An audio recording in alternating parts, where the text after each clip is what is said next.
Let's go, Rider Nation. I'm ready.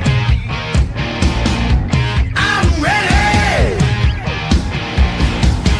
Yeah, here we go. Here we go. Get the feeling now. Get 'em high, get 'em low. 'Cause we're dealing now. Everybody's giving it all they got. 'Cause we're ready. Welcome to the Piffles Podcast, your Saskatchewan Roughriders fan podcast. Thanks for joining us here this week, possibly on iTunes. Did you get that sorted out? Maybe-ish. We did. I love technology. We're a mess. Oh, Hey guys, hey, let's you didn't spend 5 hours with Spotify support on Saturday and Sunday. we thought it was a good idea. Let's switch up hosting sites. The good news is though, now the full catalog is now available to everybody. In case you want to go back and listen to our early stuff. All Hey, some good 545 files are now available. That includes interviews and of course the main show. There we go. Take a good 45 minutes out of your day one time and find the Wayne Shaw interview. Do yourself a favor and listen to that. I'll leave it there. But this is the Piffles Podcast. Thanks for joining us wherever you get your podcasts, watching on YouTube, watching on the live feed on X or Facebook, and SaskTel Max TV on demand. We appreciate it. Piffles Podcast, of course, is brought to you by Dairy Queen on Elphinstone Street and Sask Drive in Regina. We're also proud to be sponsored by Kathy Festian of Roy LePage Next Level, Churchill Brewing Company, District 306, Regina's tactical laser tag experience, Bigfoot Vodka, and Creasy's Premium Home Leisure Jacuzzi Spas. As always, you got me. I'm Alex. I'm Steve. And I think what we need to do is just get rid of kickers. We just need to get rid of kickers. No, get the ones who will get you 4 points. The guys who can kick you 4 points. These oddball American, like everyone wants to make fun of the CFL and their oddball rules. The UFL is wow. We'll spend more time talking about other leagues' rules in a little bit. Give us a follow on social media. We're at Piffles Pod. I'm at Real Alex D. I'm at Cephimod. And as always, I do not need nor want your pity follows at Greg on Sports. Not a lot happening in the CFL, but some big news in regards to how we're going to celebrate Router games, and that takes front stage here with the opening kickoff. Let's get to it.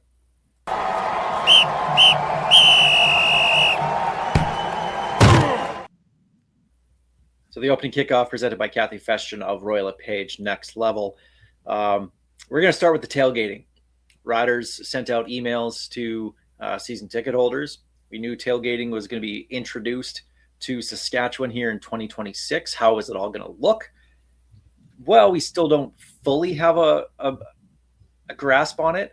We kind of have an idea, but not full details. But the team sent out emails for the Tailgate lottery. So I don't know what your guys' luck are in lotteries. Mine's not good.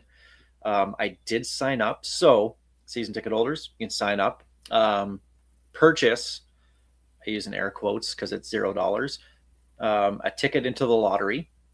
And if you're lucky, you get a tailgate spot. So if you're lucky, you get to spend $500 a year. So let's. So the good news is that's usually what I do with lottery is just spend $500 a year and don't usually win much out of it. So this is perfect. I'm set for this. At least this way you get a parking spot. Two parking spaces. 2 parking spots. Yeah. So sign up by March 5th. Winners are going to be alerted in April. So you got just over a week to enter in, week and a half.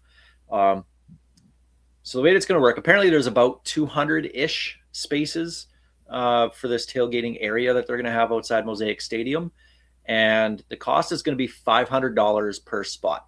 So that's 2 spaces, one for your vehicle, one to set up your tables, your barbecues, whatever you're going to do. And that's for all 10 games. And the playoff game is included for free. So really 11 games, because we're going to have a home playoff game again in 2026. So when you guys saw this, I was busy at work. I didn't really notice this. I just checked our Twitter DMs and our chat, and I was like, oh, this is a thing. Okay. Oh, is this an email? Okay. Yeah, it is. I'll sign up too. Boom. And that's really all I've noticed about it. I've been too busy to look at it. So when you guys saw this, what was your first impression? Quick sign up, go, and then read through and realize it's not a first come first serve thing, which is probably for the best. But Probably. it was very quickly sign up and read through their little instructions. It's exactly how I expected it would be. And we've seen so many complaints about the cost, but parking at Mosaic Stadium was $300 a year. You're getting 2 spots. Technically, you're getting a deal. So quit your whining. That's a good spin. I like that. Right? But it's not even that though. And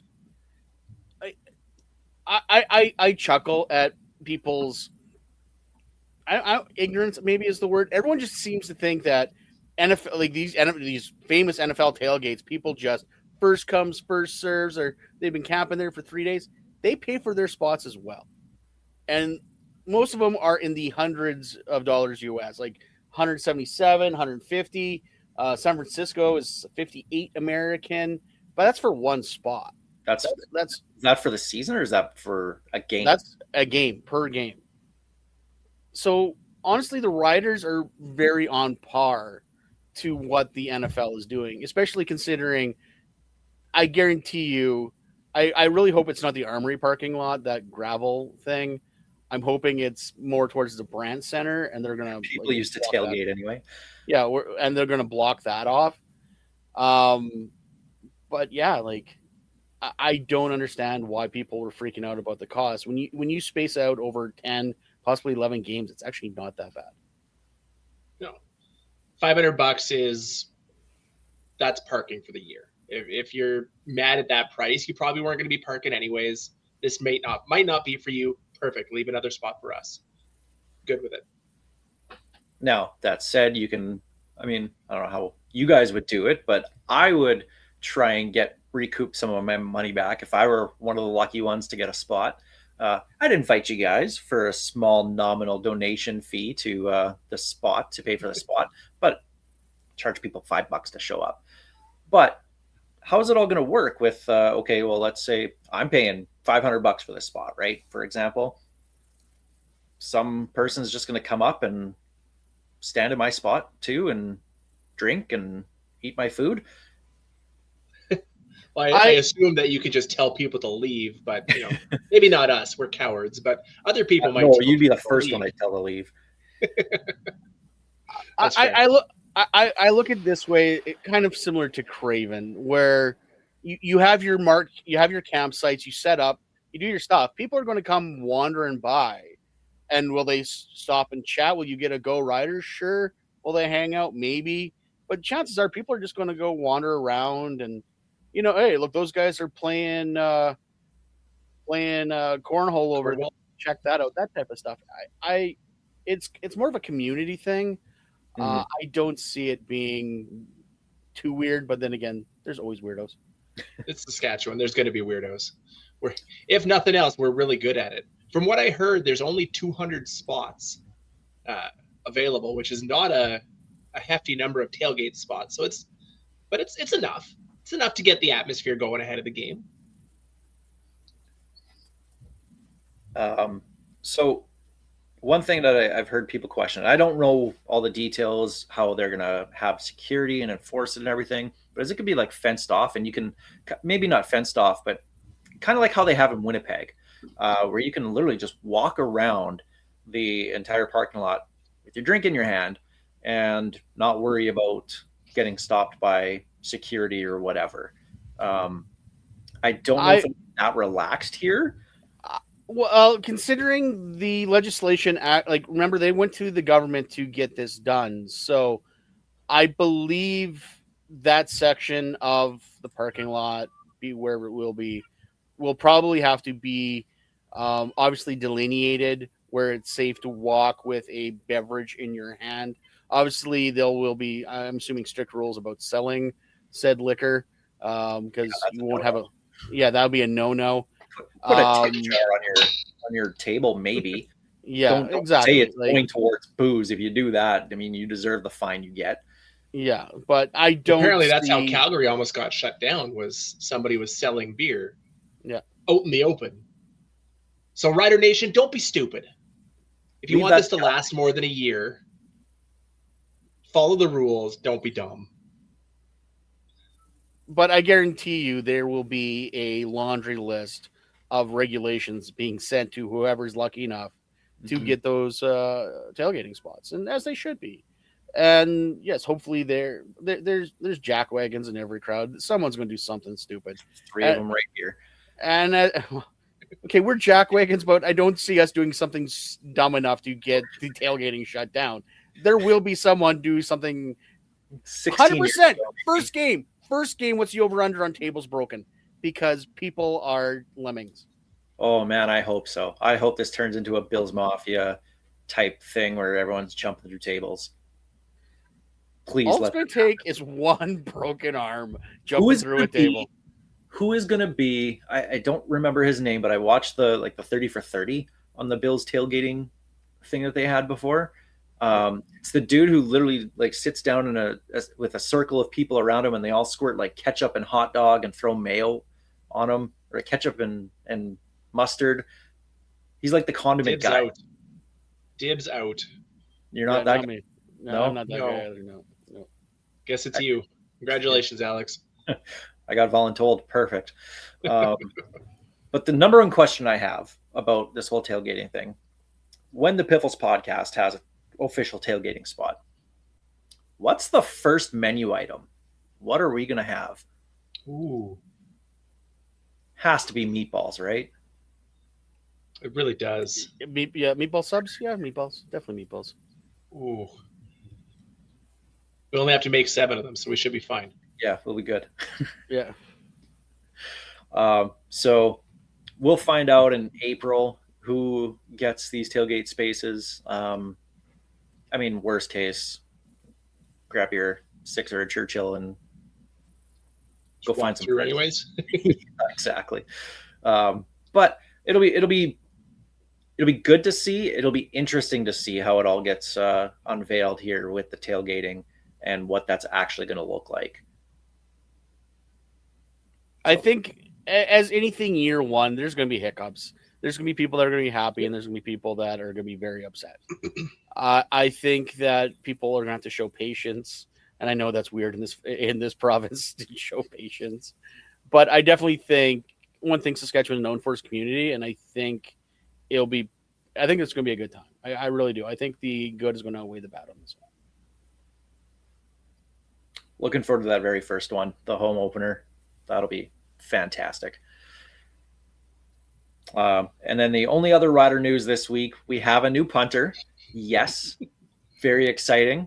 Oscar Chapman, coming from Auburn University. So he's a global designation, and it's him and Jesse Mirko. You know, it's a big news week when the only signing or football-related signing is a punter. I hope he can kick a football. So, global punters, American kickers, what is going on? Taking jobs from good Canadian boys. This is Randy Ambrosie's CFL, let me tell you. This is exactly what he wanted, wasn't it?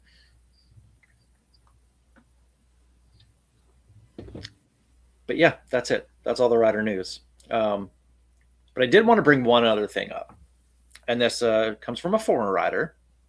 Maybe he'll show up on Remember That Guy at some point.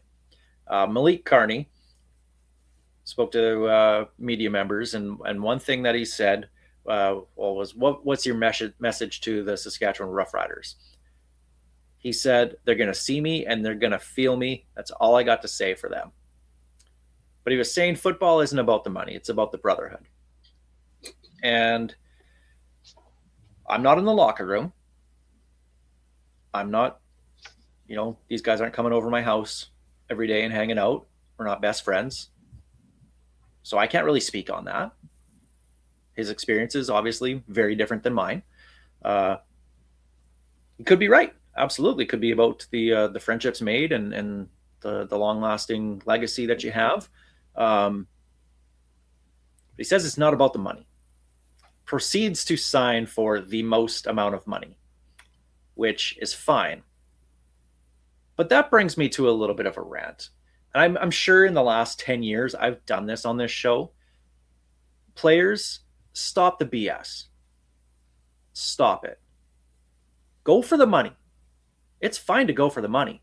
Football careers are short. And especially in the CFL, you're not getting paid life changing amounts of money that are going to set up your family for years and years and years. So when you get a chance to go get $270,000 a year like Malik Carney is in Edmonton, do it. Please do it. That's great. I know it sucks for us as fans when you have great players leaving every single year because they're getting a better offer elsewhere. Yeah, that sucks for us. But on a personal level, go get that bag. I'll never fault a player for ever leaving in free agency to go get even $1 more. If you maximize your career, absolutely. Say it. Just say it. Be honest. Less people will hate you for it. Don't say, "Oh, I love this place so much. It's so hard to leave." No, it's easy for you to leave. You don't really love this place that much. That's fine. Just say it. You're going for the money. Please, just say it. Own it, and people will move on. They'll be like, "Yeah, I get it." Two things can be true at the same time, Alex. He was offered a boatload of money and he could still love this place. However, he loved this place until like 269. Yeah. And then Edmonton put the extra one on top. You're right. We've said this all the time. We're never going to fault a player to go get paid. Like, careers are short. I don't know, and maybe it's the players. Like, I also read the interview with CJ Rivas that came out. I think actually came out today, and same thing is like, yeah, it was pretty obvious. The writing was on the wall. Like, they didn't want me. I moved positions for them, but like, Brooks is younger and cheaper and was balling out. And I don't know, the chip that these guys, the fake chip that these guys need, going, they didn't want me. That's not what it is. It's a business decision, guys. It's a business for you. It's a business for the team. And you just need to be, but if you need that chip to go, they didn't want me, I'll show them, they'll feel me, then so be it. The fact remains, at the end of the day, there's a salary management system in place. Don't tell BC that, but everyone's supposed to play by these rules, and just be happy you're getting paid. At the end of the day, you're getting paid, so it doesn't matter. I guarantee you, Jeremy O'Day and crew sat in an office and said, "We'd love to have Malik Carney back. We'd love to have AJ Allen back. We'd love to." They probably wanted every single player back, because unlike Winnipeg, we would have been running it back with, young, talented players instead of the team that's lost 3 straight Grey Cups. But I digress. But at the end of the day, like you said, there's only so much money to go around. I would love one time for a player to go, free agency opened. I got 9 offers from 9 teams, and I picked the highest one. Didn't even look at anything else. I just wanted the most money. I would probably be like, Jersey, I want it. Respect for honesty. Because we know you're chasing the dollar. If you weren't, if it was about brotherhood, you sign back here for less. It's not. It's about money. Get paid. Just accept it. Own it. Or you might end up the villain like Henry Burris was. And, we need another one of those in Saskatchewan. I don't see Carney or CJ Rivas being that guy. They're too loved and too. They're saying the right things for the most part. At the end of the day, when it comes to your pro sports career, you have 2 options. Did you take the most money, or did you win the most championships? So you have to make that decision, whether it's legacy or being financially independently wealthy, or just financially independent. In the case of the CFL contracts, because they ain't huge. So I don't fault anyone for either. Everyone's going to make their decision based on what is important to them. Just own it. Yeah, but I will say this though. When he said they're going to see me and they're going to feel me, and that's all I got to say for them. I will say this: as good as a pass rusher as Malik Carney is, and he had 8 sacks last year, was one of the top defensive ends in terms of pressures all season long. He'd be going up against Peyton Collins and Jamarcus Hardrick. I like our chances. I'm not too worried about Malik Carney saying they're going to see me and they're going to feel me. Okay, come prove it against these 2 studs. Bring it on. Yeah. If we get by those, you got to get by AJ Olette too. Is it wrong that I think the biggest loss on the defensive line is probably Haba, not Carney? I really do, and it's nothing against Carney. I just think literally bang for the buck, and for a young guy coming up, I think Habakkuk Baldonado is going to be a star in this league.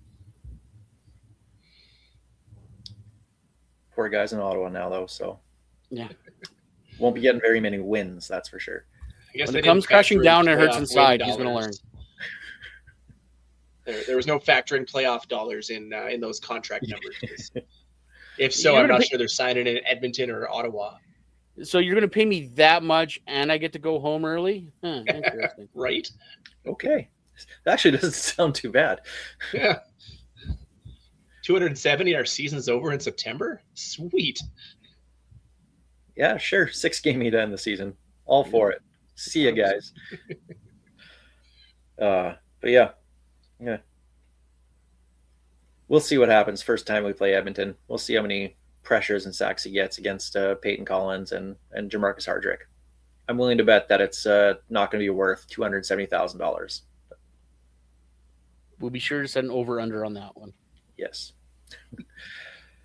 That's the opening kickoff presented by Kathy Festian of Royal LePage Next Level. Get some more football talk going in just a second. Did want to bring up the Banjo Bowl bus, sponsored by Engelheim Charters. March 1st, mark your calendars. That's this upcoming Sunday? Sunday. It's Sunday. Yep. It is. Open to the public. We're opening it up for everybody. It's going to make me work on a Sunday? Rude. We'll schedule a post. We'll make it easy for you. Nice mug, by the way, Steve. Yep. That's the Grey Cup champion. That's a nice mug. Like the back too. Oh, that's where it says it's BC's time. Yes. Yep. I like that. It was in fact not their time. But the Banjo Bowl bus. So right now, if you've been on the bus before, you've been emailed. Check your emails if you haven't answered them. We've gone through almost 40% of the spots to returning people already. But on March 1st, opening it to the public, 2 nights in Winnipeg. We're going on the Friday, probably around 10 or 11 a.m. on the day before the game. Coming back on the Sunday afternoon as well. So we'll have 2 nights in Winnipeg. We're going to stay in Polo Park, plenty of bars, restaurants, all that kind of stuff is a short walk or Uber away. And this gets you the bus to and from Winnipeg from Regina, ride to and from the game as well, and to the hotel, back to the hotel on Saturday. Ticket to the game, and we're going to stop in Brandon for lunch on the way there. And of course, Greg's stomping grounds. We're stopping in Moosomin at the Red Barn on the way back, which is always a highlight of this trip. So full details coming out on Sunday for that. So if you're looking at Banjo Bowl, I can promise you to get you there and back in the way that we're doing it, you're not going to find a better price anywhere for it. And as a teaser, early bird only goes to May 1st. So if you want to get in at the cheapest rate, get in fast. Because like you said, we're 40% full already, and it hasn't even gone live yet. Prize is going to be on the bus as well. We're still working on getting some more, but we have a whole bunch of rider gear we're going to be giving out. And grand prize, I got it beside me. I talked about it last week, but someone on the bus, you see it? George Reed. Can't see the signature. There we go. There it is. George Reed signed jersey in the frame too. I did an okay job of framing that, I think. But yeah, George Reed signed jersey in the frame going to someone on the bus.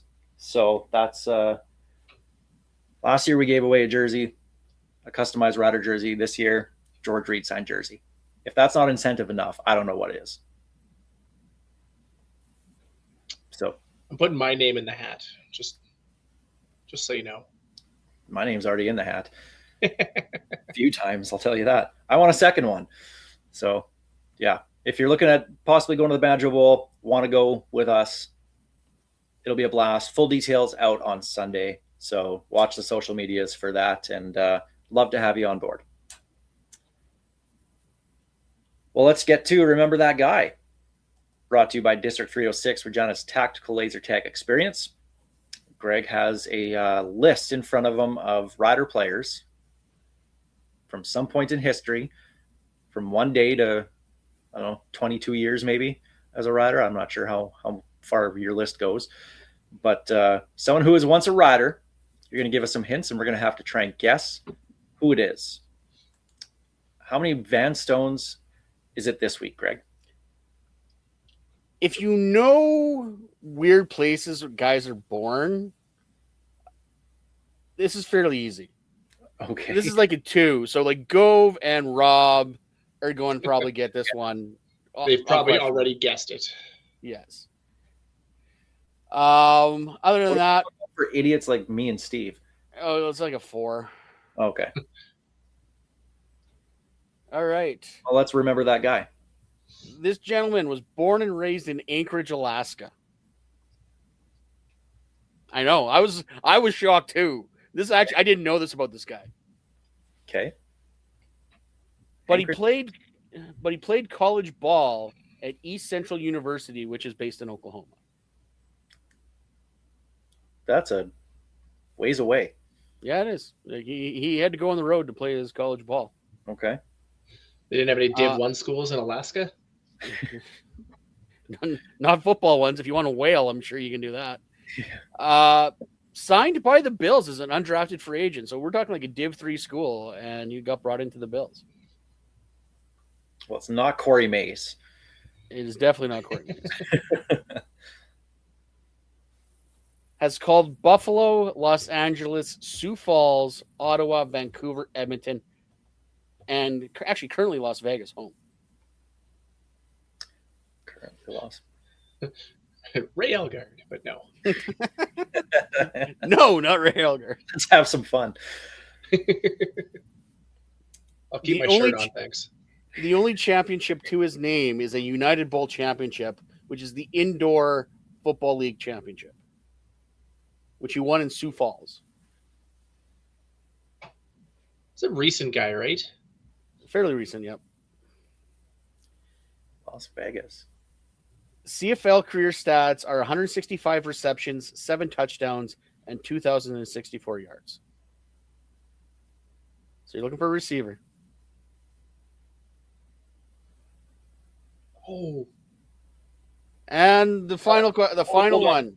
No, hold on. It's not Kerry Coke, is it? It is not. Okay. Caught the first regular season touchdown at New Mosaic. Oh, Caleb Hawley. There you go. It's scary you guys said that exact same time. I have Caleb Hawley on my list of potentials in here. I knew at some point you were going to bring him. He's right beside. Yep. He's actually right beside Kerry Coke, right underneath Junior Murtile, and just ahead of Yo Murphy on the list. See, when we do Junior Murtile, I'm going to have to make his so obscure so I can just get to the Olay comment, and then you guys will get it. His favorite wrestler is El Grande Americano. Why? No, El Matador. El Matador. El Matador. But yeah, no, I couldn't believe Caleb Hawley was born and raised in Anchorage. I was like, I had no idea. How do you know you're good at football in Anchorage, Alaska? I mean, I can't imagine there's very, very many good football players in Anchorage, Alaska. So when you're good, I guess. I have no idea. But yeah. That receiving group that we had in so good 2017, and then turning into 2018, man, that was such a good group. Dropping things over here. All right. But Caleb Hawley was the was the lesser known of everybody. We had Naaman Roosevelt. You had we had the presidents. And Bakari. Man, I love Bakari Grant. He was fantastic. Into the show. Duron Carter as well too. When his head was in the game, there was not many people in the CFL more talented than him. And then when his head wasn't in the game, there was no one else you didn't want on that field. I mean, Caleb Hawley is your 4, and then my favorite player, favorite rider of all time, Rob Bagg. Did you say Dennis Guile? Well, okay, touche. My second favorite player of all time, Rob Bagg. The Riders always that was a good group. The Riders have always been able to find receivers. Like very rarely have they had a miss in the receiving core. There's been some bad ones. Don't get me wrong, but typically, like the Canadian Air Force, the presidents, they've always been able to find that good crew every once in a while. You'll get a lull, but they've always found a way to have some really good receivers. Yeah, but Caleb Hall is still playing. He's playing for the Las Vegas Nighthawks. I had no idea he was still playing. Good for him. He grew his hair out though. It was weird though. I'm like, is that Caleb Hawley? Yeah, he's got like dreads, like long dreads. Kind of looks like Naaman Roosevelt now. Yeah, that was a good group of catchers we had here in Saskatchewan. Just had nobody to throw him the ball. So good, we turned one into a DB. Yeah. Still gave us one of the best moments of all time. Say what you want about Rod Peterson. That is still probably that is his highlight call ever. Nothing will be better. That's his Do You Believe in Miracles? that was a good one. Bo Levi. I liked Superman 2 was another good one, the 2013 Grey Cup. Yeah. Yeah. Caleb Hawley. Remember that guy. I thought he had more than 7 touchdowns. It felt like he had more than 7. Is that what it was? 7 touchdowns? 7. I was surprised too, and I'm like, oh, is this a Genius Sports thing again? And then I double checked, and they had all of his years in there. So yeah, he only had 7 touchdowns in his entire CFL career. That's not his rider career. That's his entire CFL career, because he played in Ottawa and Edmonton as well. Yeah. Well, Caleb Hawley this week on Remember That Guy, sponsored by District 306, Regina's Tactical Laser Tag Experience. Let's get to the Churchill Brewing Company odds and end zones. Do you want to do rule changes or do you want to do power rankings, guys? Let's start with the power rankings. Okay. Why not? It's the off season's pretty much. You mean betting odds? Yeah. Not quite. There's a difference between betting odds and power rankings. Not in BC. Yeah, but they also think footballs are elbows, so they kind of sound alike. Figure with free agency basically come and gone, and now is the real lull of the off season. We're not going to get very many signings. Nothing major is happening until the combine and the draft. Still a ways away. Let's do some power rankings. So what we normally do during this season is Greg and I send our power rankings to Steve. He does the math on them. You crunch the numbers. I don't know how long that takes, but I definitely did feel like doing it this time. Right. My abacus gets a real workout. And then we just we put out one power ranking, and then we do list our individual ones in the article as well. But this one, there's a decent amount of difference. Usually we're all kind of on the same page in terms of power rankings, and I just thought there was so much different in this one that we need to put them out separately. So, power rankings. At this time of the year in this part of the country, all located here in the Piffles podcast? Yes. May I see them? No. But yes. So if there's your Simpsons reference of the evening. So we all agreed on number 1. And I think that's, I mean, my first power rankings of any year, I will default to the Grey Cup champions. Doesn't matter who they are. Just so happens they happen to be the Rough Riders. So yeah, it looks a little bit of a homer pick. Obviously losing a lot of guys in the off season, but Two things can be true. retaining a lot of stars in the off season as well too. This is still to me the deepest team in the CFL. You look at the All-Stars that they had last year, almost every single one of them's back. So they're number one. But then after that, it kind of gets a little bit tricky for us. So I know, Greg, you were different than me and Steve. Yeah, I'm looking at your guys' now because I actually honestly never looked at your guys'. I'm looking at them now.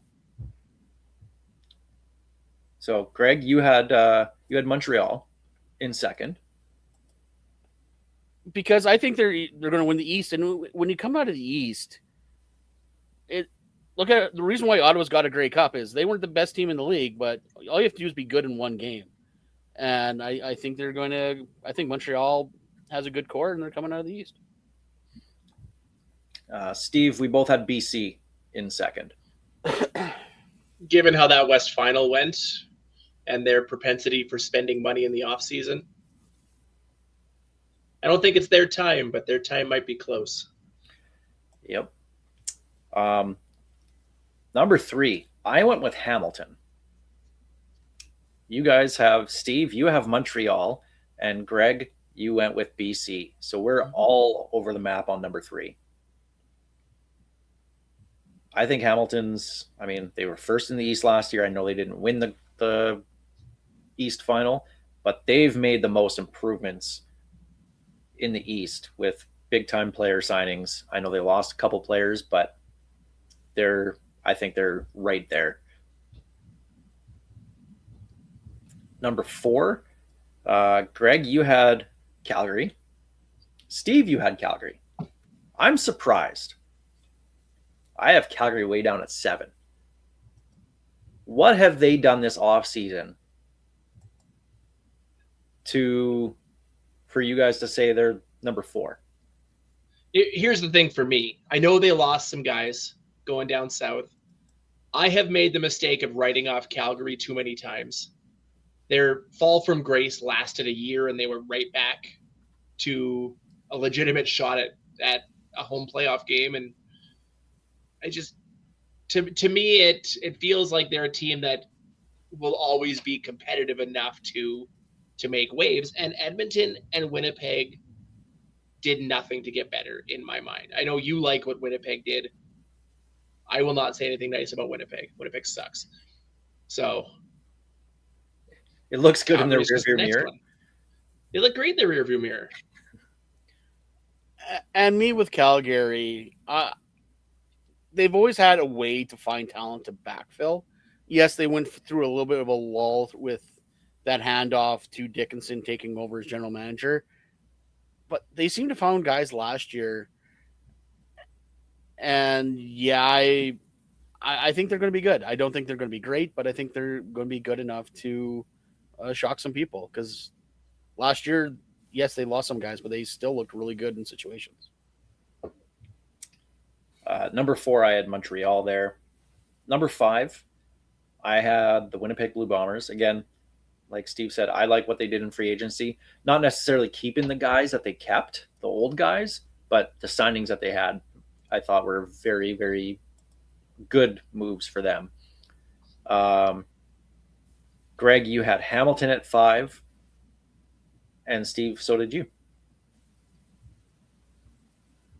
Until they prove it, they don't belong anywhere above middle ground. Win a great. And I think maybe I am being persuaded by Ticats fans because they are pissed. They are not happy with anything the Ticats did this offseason. So, and maybe I'm feeding off their biases because they seem to think the team got worse. So I tend they to have the MBOP. And then what? And then what? Do they even have a running back right now? No. Did they sign anyone? They didn't sign anyone. They have no. No, it's like So yeah, they let Bell go for an exorbitant amount, which is fine. Ottawa overpaid for everybody, but yeah, they never replaced him, and he's a 1,000-yard rusher. So I don't know. Fair enough. Number 6, Greg, you had Winnipeg. Steve, you also had Winnipeg. I had Edmonton at number 6. Wow. Edmonton, really? Yeah. They're, I they're like the what, Hamilton of the West. The only difference to me is they're not even a good football team. At least Hamilton has competed regularly over the last few years. Edmonton wins every offseason. They have for years. What's different about this one? Tell me. they actually won a This is few games last year at the end of the year. They actually know who their number 1 quarterback is going into the season, which I think is a big difference for them this year. that's fair. I like Mark Killam as a coach. I think he's going to get them to buy in, and it kind of showed last year. Even in some of their losses, they were really close. I think it'll take a little bit of time for them to gel again this year, but I think they make the playoffs this year. I think they're one and done in the semifinal, whichever one it is, East or West. I think they're one and done, but I think they're going to be better. I don't think they win the Piffy Award for winning free agency, but not winning anything important. I think that goes to everybody, who everybody has at number 9. Yeah. At number 7, that's where I had Calgary. I know that'll kind of be surprising to you guys. I just think losing those guys to the NFL and not doing anything else, losing receivers to retirement, like they're, I don't know. I don't see anything that they did in the offseason that's like, I like their signing of Dejon Brissett, but I think they're really banking on Reggie Bagleton being healthy, because otherwise their receiving core is one guy. I think we're in a situation where Calgary and Edmonton are going to be in that knife fight, fighting for that last West playoff spot, or even the crossover. It's, I don't know. Like, it's, to me, I could have put Winnipeg, Calgary, or Edmonton anywhere on that list where I had the other ones and go, yeah, no, that's fine. It's going to be BC and Saskatchewan, and then everyone else has got to fill in behind them. Yeah, you can throw Montreal into that list for me, and there's such a gap between those 3 teams and the rest of the league that you could literally throw them in a hat, shake it up, throw them on a board, and call it power rankings, and I would look at it and probably agree with it. It's as long as the nature of the the CFL right now. But as Dave says here, hopefully it's not one of my hats, or the only room for one, right? Yeah. Thanks, Dave. Appreciate that. And then you guys had, Greg, you had Edmonton at 7, and Steve, you had Toronto at 7. Number 8, Greg, you had Toronto. That's where I had Toronto as well. And this is where I like Steve's list the best, is 8 and 9. Because he just waved a white flag going, I don't know. Yeah, 8 and 9, Edmonton and Ottawa. You didn't feel like doing the same thing twice? They're the same team. It's that office thing. They're the same picture. Yeah. Until one of them shows me something, they will be at the bottom of every list I make. They both have potential. They both did solid work in the offseason, but they've done that year after year after year, and it's gotten them nothing. So going back to Toronto for me, the reason why I have them at 8 is because, yeah, they got Chad Kelly back, but once it's another offseason, they've lost talent. And they lost legitimately their leader to Ottawa. They're basically getting dickied. A bad thing for them, though. When your head coach is throwing guys under the bus immediately following games, like, that locker room was torn. No, which is fine, but they literally got dickied, because you heard all these like, oh, Toronto's looking at the Ken Austin's coming back, or they're looking at this and they're looking at that guy and they're going to bring this guy up, and they ended up hiring one of their coordinators because no one wanted the job. That's all you need to know. Like Toronto's not going to be a good team this year. So not as bad as Ottawa, I don't think, but they're going to be a bad team. And we all had Ottawa at 8 or 9 and 9. So yeah, If you forced me to make a choice, it would be Edmonton and then Ottawa. I really didn't just want to type the same thing twice. fair enough. Laziness won out.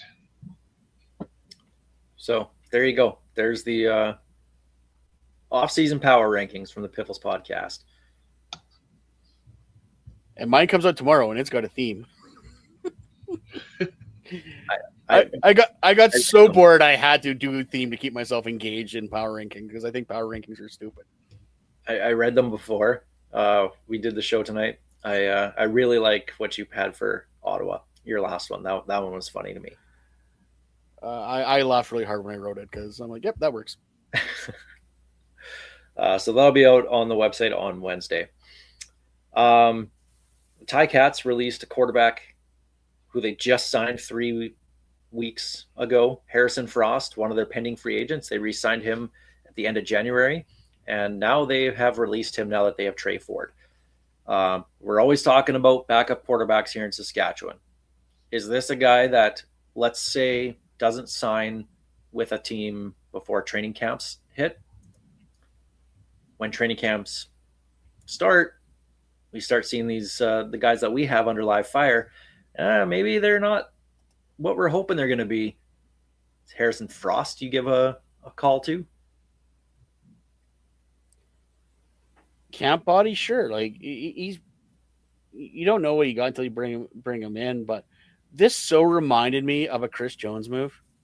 Like, how often does Chris Jones just sign a guy and then like 2 days later he hasn't even been here yet? Like, he hasn't even gone through a physical. It's like, I changed my mind.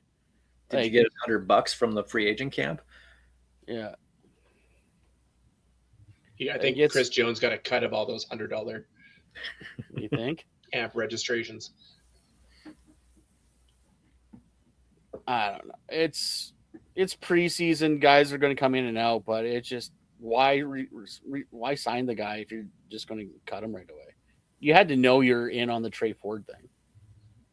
But given the annual event that we have around the stadium and around the city nowadays, bringing in a guy named Frost could be fun for marketing. But beyond that,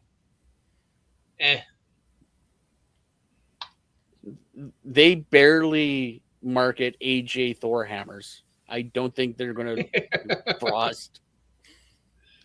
They have a really good commercial of AJ Ouellette and Logan Ferlin, though. I don't know if you've seen that one. No? Oh, yeah, it runs on especially on CTV. It runs on CTV quite a bit. I noticed that in the NFL playoff run. I'm like, that commercial runs a lot. But yeah, it's. I was watching it on the Zone, so I would get the Ontario commercials. Yes. No, Logan Ferlin teaches AJ Ouellette. AJ, you've been in Canada for a while now. It's time to make you a little bit more Canadian. So he starts drinking maple syrup. He plays goalie as Logan Ferlin is firing pucks at him. It's a really good commercial. It's for plumbing and heating. I honestly forget which company, but Regina Plumbing and Heating, considering they are the sponsor, a big sponsor. Yeah, drives a combine in it as well too. So it's actually a really good commercial. So which check it out. Exactly what they should be doing with a guy like AJ Ouellette making TV commercials. Yeah. But one more thing we got to talk about, and I know Greg was looking forward to this. 4-point field goals coming to the UFL, the spring league, the ultimate gimmick league that Steve was calling out a couple weeks ago. Announced their new rules. 60-plus yard field goals are going to be worth 4 points. Do you guys like this? Greg, I don't think you do. It is so dumb. Like, also, like, this is also the league that's getting rid of punting once you cross the 50-yard line. Like, they are just messing with special teams. So, and by no means am I a football purist either, but there's 3 phases in the game. And the fact that they're messing with specials is just ridiculous. It like I saw Jamie Nye and I kind of had a mini freak out. He's like, "This is perfect. Get rid of punting," and I'm like, "So field position doesn't matter, defense doesn't matter. Like, yeah, let's just get rid of kickers. Just four downs, and if you don't get 10 yards, you turn over the ball. Let's go. The scores are gonna be 70-66. Who cares? Scoring sells, doesn't it? Like, Football, but it'll be high scoring, and that's what people want. it is going to look like garbage football. It is schoolyard. I'm going to swear one of these days. It's schoolyard garbage, is what it is. It's not football.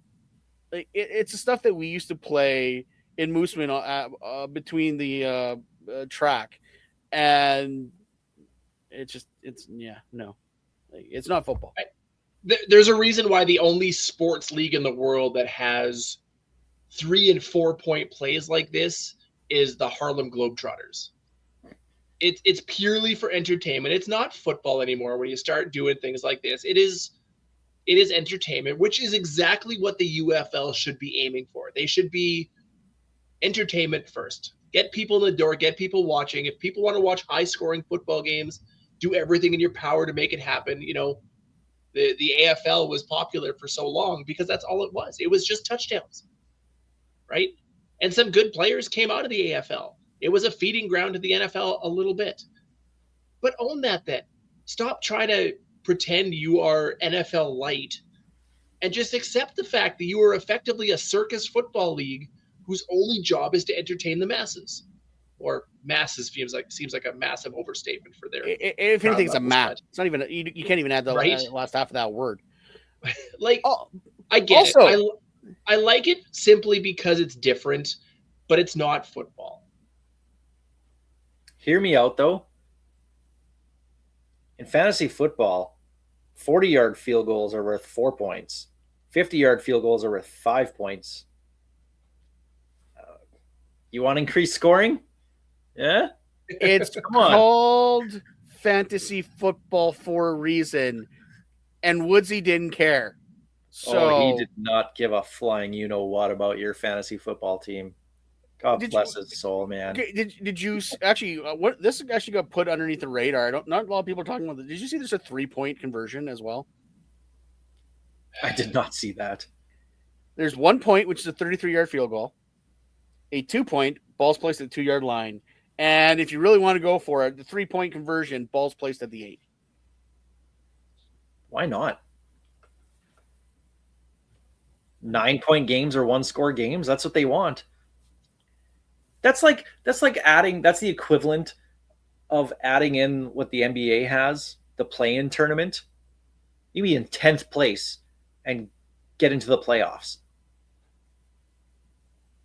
They're just trying to get things down to the wire, which is fine, but don't point to this league and go, well, the CFL needs to worry about this league when people are freaking out about moving the goalpost behind the end zones. They are legitimately changing the fundamentals of the game on this. And yes, it is a no-fan circus league whose fans want to argue with me about designs, about flipping a goddamn logo. Is he still messaging you? Oh, this guy is just not letting it go. And the only rule I like is they went to one foot inbound catches. Same thing with the CFL does NCAA. I'm fine with that. I agree with that 100%. But the rest of these is just absolute just circus. Like I wasn't kidding last week when I say we're 2 years away from them putting trampolines on here. If they may as well go full banana ball for football, if that's what you want. Because they're not bringing in they're not bringing fans out. They're not bringing fans on the TV. So put a bunch of clowns out there, like 100%. Clowns are only funny when they pass the ball, but it's just this league is a mess. It has been a mess since it was two separate leagues. Spring football does not work in the States. There are NFL fans, not football fans. There are a few football fans out there, but this is not the answer. I will say, though, as a Green Bay Packers fan, I think I'm supposed to be excited that they are banning the tush push. I have a problem with that. I understand the CFL that you can't push the ball carrier. You're not allowed to. You can push the pile, but you can't directly push the ball carrier. Fine. That's the rule. Stop it. The tush push? Look, Philly perfected it. Well, and this year, it was funny. This year they had trouble with it. Like after teams have got enough film on it, they figured it out, and it wasn't an automatic for Philly anymore.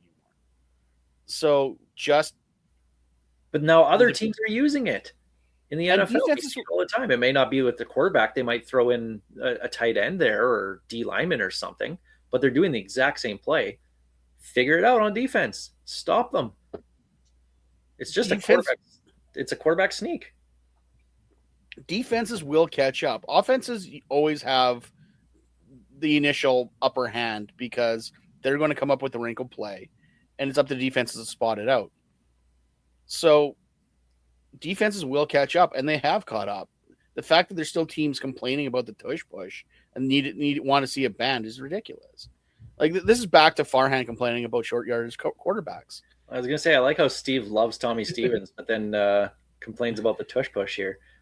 For the record, I will say, despite being a Green Bay Packers fan, I'm in favor of the tush push. We were the team that started the whole ban it nonsense. I'm like, you know what? Just because we can't do it doesn't mean you need to get rid of it. If that was the case, Hamilton would be putting in a rule that the Grey Cup doesn't happen anymore.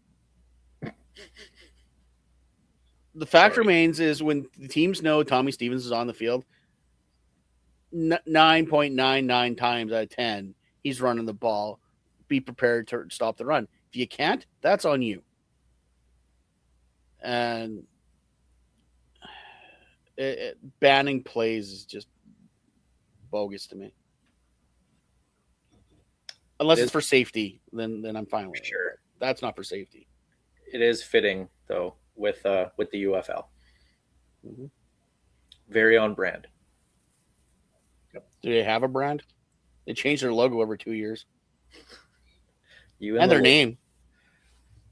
Wonder what they're going to be. Wonder what their contract is. Maybe I'll have to look it up. That they have to be the television contract. They have to be in for a couple years, and then once that's done, I wonder what they're going to do after that. They're going to go find 8 new cities that don't want spring football and put a league there and call it the JFL. I just laugh that they got rid of the Houston Roughnecks, and now they're the Houston Gamblers because that's such an upgrade and it's a different team. I'm like, you guys are so stupid. And that was we need this off season to be over. Yeah, and that was going to be a threat to the CFL. Okay. Remember when the CFL was going to join them and become one? They were talking to the XFL at the time. Yeah, the Super League. The CXFL. Oh, goodness. What a time. What a time. Yeah, we need this offseason to hurry up and end. Because we're sitting here talking about that. Riders. Well, their union agreement ends at the end of this season, so maybe no season next year? Oh, dispersal draft. Perfect. Where does Luis Perez go? Oh, my boy Louis. He's always going to end up on Dallas. Always. Please, Jeremy O'Day, you have, I have it in front of me. You have 11 roster spots left to fill. Please sign Perez is out there. Lou Perez is out there. Yeah, please sign somebody of importance next week that we can talk about. Yeah. So we're not talking about the UFL. I think we should leave it there. Probably. Good a spot as any. That's the Piffles podcast this week. Thanks for joining us here, watching on the live feed on X, on Facebook, or on YouTube, watching on SaskTel Max TV on demand after. We appreciate it. And downloading wherever you get your podcasts. If you happen to be watching this and you do subscribe on Apple, yep, You have to resubscribe. We screwed up. Sorry, guys. Long story short. we'll just say it that I way. don't even know what I did. Also, it was gone. I was like, uh-oh, that's not good. So make sure you hit the subscribe button and get back in there. But Piffles Podcast is brought to you by our great friends at Dairy Queen on Elphinstone Street and Sass Drive in Regina. Special thanks, of course, to Kathy Festian of Royal LePage Next Level, Churchill Brewing Company, District 306 Regina's Tactical Laser Tag Experience, Bigfoot Vodka, and Creasy's Premium Home Leisure Jacuzzi Spas for their support, making everything possible. Have a great week, everybody. This is Ghost Behind Your Mind by Tyler Gilbert.